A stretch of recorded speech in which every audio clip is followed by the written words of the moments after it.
In today's video, I'm going to teach you how to add money on the App Store using your iPhone, iPad, or Apple Vision Pro. This is a straightforward process, but there are a few nuances to ensure everything goes smoothly.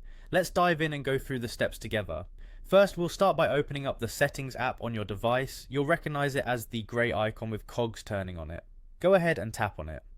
Navigating to the right place in your settings is the first step in making any changes to your account settings or payment options. Once you're in the settings, scroll down until you spot the option that says Payment and Shipping. Tap on this. This section of your settings is where you'll manage all your financial information related to your Apple ID. So whether you're updating an existing card or adding a new one, this is where the magic happens. Now you'll want to add a payment method. Tap on Add Payment Method. This is crucial because having a current and valid payment method ensures that you can make purchases and download apps seamlessly. Plus, it's handy for managing subscriptions and in-app purchases.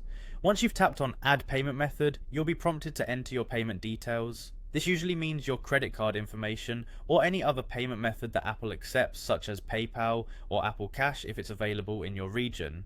Take a moment to accurately fill in your details, double checking everything from the card number to the expiration date to avoid any errors. After you've entered all the necessary information, go ahead and tap Done to save these details. It's as simple as that. Just make sure everything you've entered is correct, as errors could lead to issues when trying to make purchases in the future. And there you have it. By following these steps, you've successfully added a payment method to your Apple ID through the App Store. This setup will enable you to add funds effortlessly and keep your app experiences smooth and uninterrupted. Remember, keeping your payment information up to date is essential not just for purchases but also for maintaining your subscriptions and ensuring you have easy access to the latest apps. If you ever need to update your payment info or add additional methods, you now know exactly where to head in your settings. Hopefully this quick tutorial has helped clarify the process. Thanks for watching, and I hope you found this guide useful. Don't forget to like and subscribe for more helpful tips and tutorials. See you next time.